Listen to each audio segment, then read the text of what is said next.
ಮಸಾಲೆ ರೊಟ್ಟಿ ರೆಡಿಯಾಗಿದೆ. ಚಟ್ನಿ ಜೊತೆ ಸರ್ವ್ ಮಾಡ್ಕೊಳ್ಳಿ. ವೆಲ್ಕಮ್ ಟು ಮೈ ಚಾನಲ್ ಖುಷಿ ಕನ್ನಡ ಕುಕ್ಕಿಂಗ್. ಇವತ್ತು ಮಸಾಲೆ ರೊಟ್ಟಿ ಹೇಗೆ ಮಾಡೋದು ನೋಡೋಣ. ಅದಕ್ಕೆ ಸಬ್ಸಿಗೆ ಸೊಪ್ಪು 1 ಕಪ್ಪು, ಈರುಳ್ಳಿ, ಕ್ಯಾರೆಟು ಮತ್ತು ಮೂಲಂಗಿ 3 ತುರ್ಕೊಂಡಿದ್ದೀನಿ. ಮತ್ತು ನುಗ್ಗೆ ಸೊಪ್ಪಿನ ಲೀವ್ಸ್ ಇತ್ತು, ಅದನ್ನು ಹಾಕ್ಕೊಂಡಿದ್ದೀನಿ. ಪಾಲಕ್ ಸೊಪ್ಪು 1 ಕಪ್ಪು, ರುಬ್ಬಲು ಹಸಿಮೆಣಸಿಕಾಯಿ 3, ಬೆಳ್ಳುಳ್ಳಿ, ಜೀರಿಗೆ ಇಷ್ಟನ್ನು ಹಂಗೇ ಡ್ರೈ ಆಗಿ ರುಬ್ಕೋಬೇಕು. ಅಕ್ಕಿ ಹಿಟ್ಟು, ಉಪ್ಪು, ಎಣ್ಣೆ. ಫಸ್ಟಿಗೆ ಒಂದು ಪಾತ್ರೆ ತೊಗೊಂಡು ಅದಕ್ಕೆ ಹೆಚ್ಚಿಟ್ಕೊಂಡಿರೋ ಎಲ್ಲ ತರಕಾರಿಗಳನ್ನ ಹಾಕ್ಕೊಳ್ಳಿ. ನಿಮಗೆ ಬೇರೆ ಯಾವ ತರಕಾರಿ ಬೇಕಂದ್ರೂ ಯೂಸ್ ಮಾಡ್ಬೋದು. ನಮ್ಮ ಮನೇಲಿ ಏನಿದೆಯೋ ಅದನ್ನು ನಾನು ಯೂಸ್ ಮಾಡಿದ್ದೀನಿ. ನಿಮಗೆ ಯಾವ್ದು ಬೇಕೋ ಅದು ಯೂಸ್ ಮಾಡ್ಕೊಳ್ಳಿ. ನೋಡಿ, ಸಬ್ಸಿಗೆ ಸೊಪ್ಪು, ಮೂಲಂಗಿ, ಕ್ಯಾರೆಟು, ಈರುಳ್ಳಿ, ನುಗ್ಗೆ ಸೊಪ್ಪು ಮತ್ತು ಪಾಲಕ್ ಸೊಪ್ಪು ಇಷ್ಟನ್ನು ಹಾಕ್ಕೋತಿದ್ದೀನಿ. ಈಗ ಎಲ್ಲನೂ ಚೆನ್ನಾಗಿ ಮಿಕ್ಸ್ ಮಾಡ್ಕೊಳ್ಳಿ.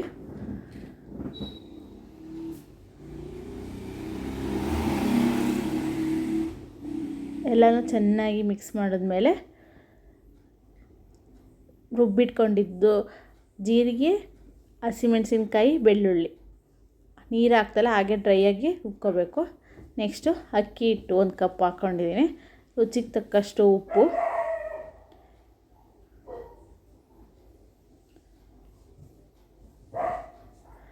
ಒಂದು 2ರಿಂದ 3 ಸ್ಪೂನಷ್ಟು ಎಣ್ಣೆ ಹಾಕಿ ಚೆನ್ನಾಗಿ ಕಲಸಿ. ಈಗ ಇನ್ನೊಂದು ಬಟ್ಲಷ್ಟು ಅಕ್ಕಿ ಹಿಟ್ಟು ಹಾಕ್ಕೊಳ್ಳಿ. ಈಗ ಎಲ್ಲನೂ ಚೆನ್ನಾಗಿ ಕಲಿಸ್ತಾ ಬನ್ನಿ. ಈಗ ಇದಕ್ಕೆ ಒಂದೆರಡು ಡ್ರಾಪ್ಸ್ ಅಷ್ಟೇ ನೀರು ಹಾಕಿ ಚೆನ್ನಾಗಿ ಮಿದಿಯುತ್ತಾ ಬನ್ನಿ. ನೋಡಿ, ಅದಕ್ಕೆ ಮಿದಿಬೇಕು. ಈಗ ಇದಕ್ಕೆ ಒಂದು ಸ್ವಲ್ಪ ಎಣ್ಣೆ ಹಾಕ್ಕೊಂಡಿದ್ದೀನಿ. ನೋಡಿ, ಈ ಥರ ಆಗಬೇಕು ಹಿಟ್ಟು. ಚೆನ್ನಾಗಿ ಕಲಸಿದ್ರೆ ಚೆನ್ನಾಗಿ ಬರುತ್ತೆ ರೊಟ್ಟಿ. ಈಗ ಇದನ್ನು ಸಣ್ಣ ಸಣ್ಣ ಉಂಡೆ ಥರ ಮಾಡಿಟ್ಕೊಂಡು ಇದು ಚಪಾತಿ ರೊಟ್ಟಿ ತೊಟ್ಟೋದ್ರಲ್ಲಿ ಹಸಿಟ್ಟು ಹಾಕ್ಕೊಂಡು ಈಗ ನಿಧಾನಕ್ಕೆ ತೊಡ್ತಾ ಬನ್ನಿ. ನಿಮ್ಮಲ್ಲಿ ಬಟರ್ ಪೇಪರ್ ಇದ್ದರೆ ಅದ್ರ ಮೇಲೆ ಆಯಿಲ್ ಹಾಕ್ಕೊಂಡು ತೊಟ್ಬೋದು ಡೈರೆಕ್ಟಾಗಿ. ಇಲ್ಲ ಅಂದರೂ ಈ ಥರ ತೊಟ್ಕೊಳ್ಳಿ, ಚೆನ್ನಾಗಿ ಬರುತ್ತೆ. ತೆಳ್ಳಗೆ ನಿಧಾನಕ್ಕೆ ಕೆಳಗಡೆ ಹಸಿಟ್ಟು ಹಾಕ್ಕೊಂಡು ಚೆನ್ನಾಗಿ ತೊಟ್ಕೊಳ್ಳಿ.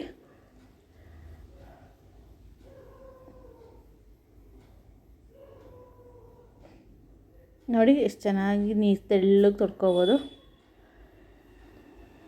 ಈಗ ಈ ಸೈಡು ಕಾವಲಿ ಕಾಯಕ್ಕೆ ಇಟ್ಟಿದ್ದೀನಿ. ಇದು ಕಾದಿದೆ. ಈಗ ರೊಟ್ಟಿನ ಅದಕ್ಕೆ ಹಾಕೋಣ.